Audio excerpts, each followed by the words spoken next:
Online classes में आप सभी का स्वागत है।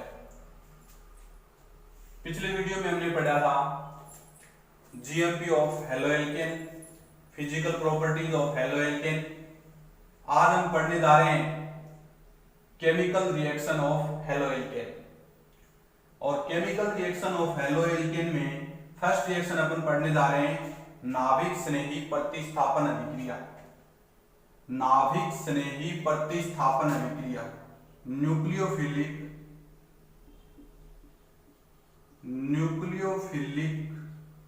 Substitution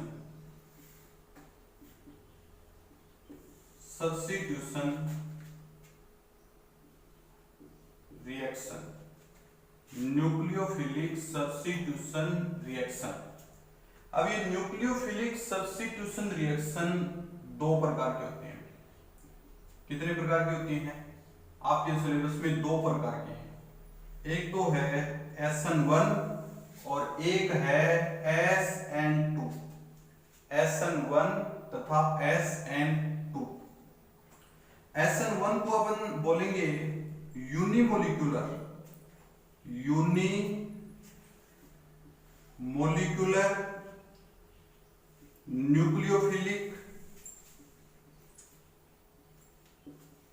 nucleophilic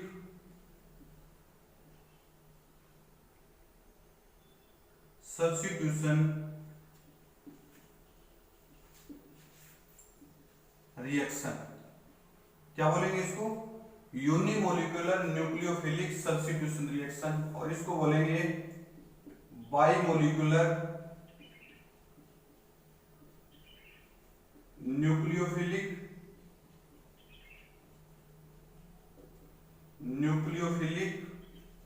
substitution reaction. इसको हिंदी में अगर बोले तो ऐसे होगा एकाणुक नाभिक स्नेही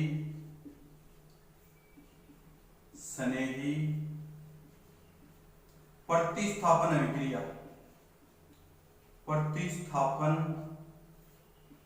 अभिक्रिया। एकाणुक नाभिक स्नेही प्रतिस्थापन अभिक्रिया। और दूसरा द्विअणुक नाभिक स्नेही प्रतिस्थापन अभिक्रिया। क्यों भी? दो नाम है, एकाणुक नाभिक स्नेही प्रतिस्थापन अभिक्रिया और दूसरी है द्विअणुक नाभिक स्नेही प्रतिस्थापन अभिक्रिया। अब मैं सबसे पहले आपको नाभिक स्नेही प्रतिस्थापन अभिक्रिया के बारे में थोड़ा बता रहा हूं, ध्यानपूर्वक सुनना।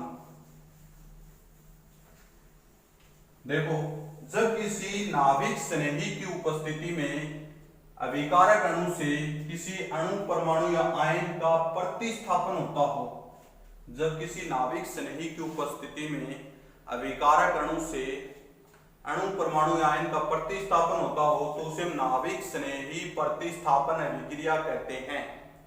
और ये दो प्रकार की थी। सबसे पहले हेडिंग डालते हैं SN1। देखो भाई, एकाणुक और द्विअणुक। आपने एक शब्द सुना होगा कोटि। शब्द क्या है? कोटि। कोटि आप जानते हो कि कोटि क्या होती है? कोटि के बारे में बताता हूं मैं। कोटि को डिफाइन ऐसे करते हैं, जब किसी रासायनिक अभिक्रिया में भाग लेने वाले अभिकारकों के घातांकों का योग किया जाता है तो वो उस अभिक्रिया की कोटि कहलाती है। या फिर इसको मैं ऐसे बोलूं, रासायनिक अभिक्रिया में भाग लेने वाले अभिकारकों की घातांकों का योग अभिक्रिया की कोटि कहलाती है। रासायनिक अभिक्रिया में भाग लेने वाले अभिकारकों की घातांकों का योग क्या कहलाती है? अभिक्रिया की कोटि। जैसे suppose that A plus B, अपने पास कोई रिएक्शन है, ये कन्वर्ट बाई C प्रोडक्ट, तो इसका अपन वेग देखें dx upon dt proportional to A की पावर 1 इंटू B की पावर 1। तो इसकी जो वेग है, वेग बराबर K A की पावर 1 इंटू B की पावर 1। तो कोटि क्या होगी इसकी भी? कोटि, कोटि बराबर 1 प्लस 1 प्लस 1, कोटि कितनी हो जाएगी 2। इस रासायनिक अभिक्रिया की कोटि क्या हो जाएगी 2 हो जाएगी। तो इस प्रकार से रासायनिक अभिक्रिया में अभिकारकों के घातांकों का योग अभिक्रिया की कोटि कहलाती है। रासायनिक अभिक्रिया में भाग लेने वाले अभिकारकों के घातांकों का योग अभिक्रिया की कोटि कहलाती है। देखना इधर, अब जैसे मैं इसकी कोटि की बात करूं तो SN1 में अभिक्रिया की कोटि का मान कितना होता है 1। SN1 में अभिक्रिया की कोटि का मान कितना होता है 1। समझ रहे हो? क्योंकि इसमें अभिक्रिया का जो वेग है ना, वेग प्रोपोर्शनल टू Rx की पावर 1 और न्यूक्लियोफाइल की पावर 0। तो इसमें वेग क्या होगा, वेग बराबर k और यहां लिखेंगे Rx की पावर 1 और न्यूक्लियोफाइल की पावर 0। तो कोटि क्या हो जाएगी, कोटि बराबर 1 हो जाएगी। इसलिए इस रिएक्शन का नाम क्या पड़ा है, SN1 reaction, nucleophilic substitution reaction. और ये यूनिमोलिकुलर है, कोटि 1 इसलिए यूनिमोलिकुलर न्यूक्लियोफिलिक सब्स्टिट्यूशन रिएक्शन। समझ रहे हो? अब देखो आगे,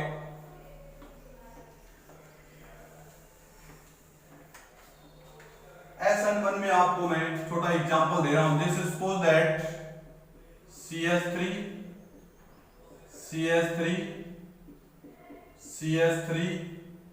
CH3X एल्किल हैलाइड है और यहां लिख दिया हमने जलीय KOH लिख दिया। अब जलीय KOH लिखने से इसका जो प्रोडक्ट है वो CH3 और यहां बनेगा OH प्लस KX, ये प्रोडक्ट बनेगा। अब इसका नाम क्या होगा 1 2 3 ऐसे लिखेंगे, 2 methyl pro 2 all, 2 methyl pro 2 all. अब ये किसकी वजह से हुआ, जलीय KOH की वजह से हुआ। अब आपको थोड़ा बता देता हूं जलीय KOH क्या होता है। देखो इस प्रकार से अपने पास एक डब्बा होता है, ये डब्बा KOH का होता है। किसका होता है, KOH का। और इसमें KOH की ऐसी पैलेट्स होती हैं, ये KOH की छोटी छोटी पैलेट्स, ये पैलेट्स होती हैं। इस पैलेट्स को निकाल के यदि अपन कोनिकल फ्लास्क में डालें, ये कोनिकल फ्लास्क है, जैसे ये कोनिकल फ्लास्क इसमें डाल दिया और ये पैलेट्स हैं, और पैलेट्स ऊपर से अपन क्या डाल देते हैं H2। तो जो सॉल्यूशन बनता है ना, सॉल्यूशन वो कौन सा सॉल्यूशन होगा, जलीय KOH। कौन सा सॉल्यूशन होगा, जलीय KOH। समझ रहे हो भाई? और मान लीजिए इस ऊपर से अल्कोहल डाल देते हैं तो कौन सा सॉल्यूशन होगा, अल्कोहलिक KOH। क्यों भाई, कोई दिक्कत? अब देखो आगे, ये तो मैंने सिंपल बताया कि KOH क्या होता है स्टूडेंट्स, समझने के लिए। अब इसकी मैकेनिज्म लिखे, नीचे हेडिंग डालें, क्रियाविधि, ऐसे लिखें क्रियाविधि।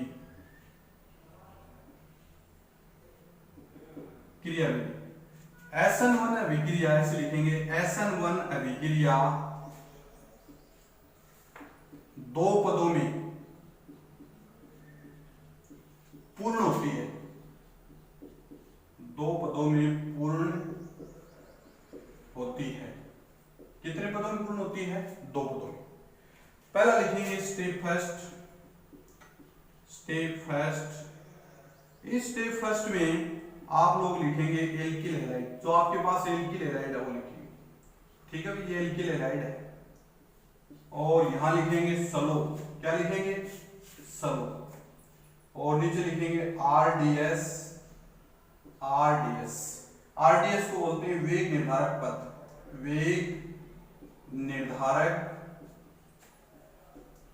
पद, रेट डिटरमाइनिंग स्टेप, यानी ये वेग का निर्धारण करता है।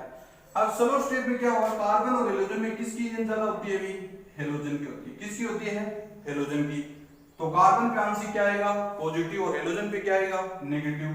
तो क्या लिखेंगे CH3 CH3 CH3 positive plus X negative. समझ रहे हो? ये पहला पद हो गया स्लो स्टेप और RDS। दूसरा स्टेप देखो, पहले पद में हमेशा ध्यान रखना कार्बोकेटाइन बनता है। क्या बनता है कार्बोकेटाइन। कार्बोकेटाइन क्या बोलेंगे इसको कार्बोकेटाइन। अब नीचे लिखेंगे step second. Step second, second step में देखो क्या होता है, इस सेकंड स्टेप में जो कार्बोकेटाइन होता है उसके साथ न्यूक्लियोफाइल जुड़ता है। क्या जुड़ता है न्यूक्लियोफाइल। तो इसको मैं ऐसे लिख दूं CH3 CH3 CH3 पॉजिटिव और साथ में OH नेगेटिव न्यूक्लियोफाइल और यहां लिख देते हैं फास्ट। क्या लिख देते हैं फास्ट, क्योंकि दोनों आयन है और आयनिक रिएक्शन फास्ट होती है। पॉजिटिव से क्या जुड़ जाएगा नेगेटिव। तो अपने पास क्या बचेगा भाई CH3 CH3 CH3 OH। ये आपका प्रोडक्ट बन गए। दो स्टेप हो गए। पहला स्टेप कौन सा है स्लो स्टेप RDS जिसमें कार्बोकेटाइन बनता है। दूसरे में जो कार्बोकेटाइन बनता है वो न्यूक्लियोफाइल के साथ जुड़ेगा। और स्टेप कौन सा होगा फास्ट। अब आपके पास क्या क्या बच गया अभी, एक तो बच गया K प्लस और एक बच गया X माइनस। तो क्या लिखेंगे KX। समझ रहे हो भाई? ये था आपका SN1 अभिक्रिया की मैकेनिज्म। कोई दिक्कत? अब चलो आगे एग्जांपल दे रहा हूं आपको, आप एग्जांपल सोल्व करेंगे। देखो घर पे खुद करके देखना भाई। देखो यहां लिख देता हूं मैं CH3 CH3 CH3 CH3 CH2 X और एरो के ऊपर लिख देता हूं मैं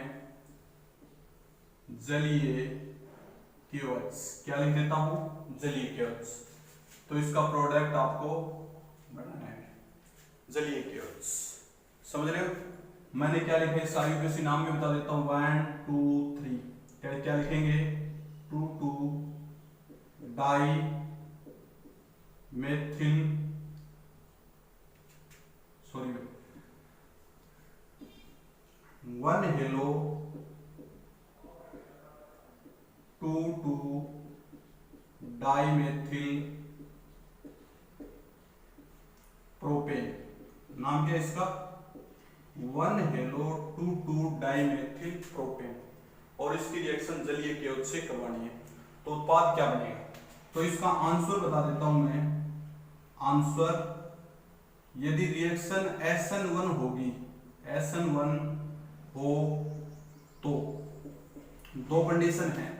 SN1 हो तो ये बनेगा CH3 CH3 OH और CH2 CH3। ये होगा major product, major product.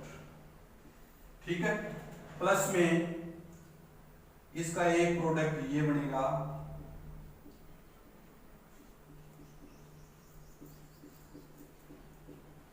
OH। ये होगा माइनर प्रोडक्ट, माइनर प्रोडक्ट। समझ गए? अब दूसरा देखो, इसके अंदर मैं लिख देता हूं यदि SN2 रिएक्शन हो तो SN2 रिएक्शन हो तो SN2 रिएक्शन हो तो ऊपर वाला उल्टा हो जाएगा, उल्टा हो जाएगा। यानी जो मेजर है वो क्या हो जाएगा माइनर और माइनर है वो क्या हो जाएगा मेजर। ठीक है भाई? ये दो आंसर बताए मैंने आपको SN1 और SN2 में। अब आपको मैं इसका सॉल्यूशन करवाने जा रहा हूं मैं। ठीक है? देखो अब देखो इसमें स्टेप फर्स्ट, स्टेप फर्स्ट में आपके पास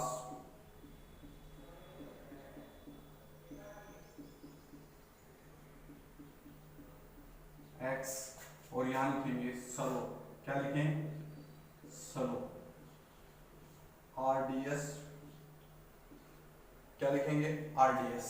RDS का मतलब होता है वेग नेतात्मक, तो यहां से बॉन्ड टूटेगा, टूटेगा तो क्या लिखेंगे, CH3 CH3 CH3 CH2 positive plus X negative. ठीक है भाई, कोई दिक्कत। अब देखो आपने बात पढ़ी है SN1 रिएक्शन में, SN1 रिएक्शन में सबसे ज्यादा क्रियाशीलता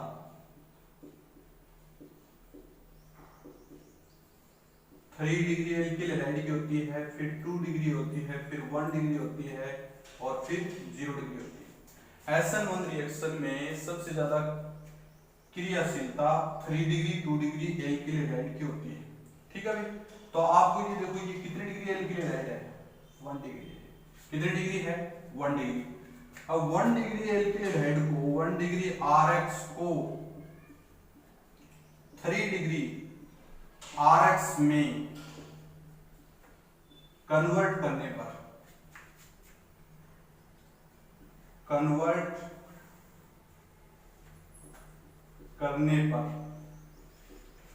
तो इसको कन्वर्ट करेंगे तो अपने पास क्या बचेगा भाई, देखो यहां से आपको मैं लिख देता हूं कार्बोकेटाइन, ये कार्बोकेटाइन लिख दिया,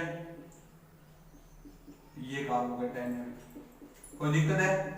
अब कार्बोकेटाइन क्या होगा, मेथिल शिफ्ट, यहां लिखेंगे मेथिल शिफ्ट,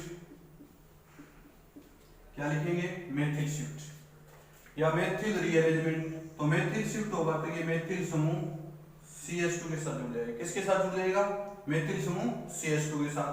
तो आपके पास क्या बचेगा, CH3 CH3 CH2 CH3 और यहां लिखेंगे पॉजिटिव। कितने डिग्री हो गया ये, 3 डिग्री, 3 डिग्री कार्बोकेटाइन, यानी तो कार्बोकेटाइन, समझ गए, 3 डिग्री कार्बोकेटाइन। और 3 डिग्री कार्बोकेटाइन बनते अपन क्या करेंगे, स्टेप सेकंड लगा देंगे, यहां लिखेंगे स्टेप सेकंड, दिखाई दे रहा है, स्टेप सेकंड। स्टेप सेकंड में अपन क्या करेंगे, 3 डिग्री कार्बोकेटाइन, यहां पॉजिटिव CH2 CH3 और आगे लिखेंगे OH नेगेटिव और यहां लिखेंगे फास्ट, और OH नेगेटिव किसके साथ जुड़ेगा, पॉजिटिव के साथ। फिर आप क्या लिखेंगे, CH3 CH3 OH CH2 CH3, ये बनेगा। इसका नाम क्या होगा भाई, बताइए क्या नाम होगा इसका, नाम नंबरिंग यहीं से करें, 1 2 3 4, 2 मेथिल ब्यूटोल, क्या नाम होगा, 2 मेथिल ब्यूटोल, क्या नाम होगा, 2 मेथिल ब्यूटोल। अब आपके पास बच क्या गया अभी, K positive plus X negative, क्या बन जाएगा, KX। एक तो ये आपकी जो यदि SN1 रिएक्शन है ना, तो ये प्रोडक्ट बन जाएगा, इसमें मेजर प्रोडक्ट क्या बनेगा, 2 मेथिल ब्यूटोल, और माइनर प्रोडक्ट क्या बनेगा, अभी आपको बताया था मैंने, क्या बनेगा भाई, माइनर प्रोडक्ट 2 डाइमेथिल प्रोपोनोल, समझ रहे, ठीक है भाई। इसको इतने को तैयार कर लेना, बाकी नेक्स्ट वीडियो में पढ़ेंगे।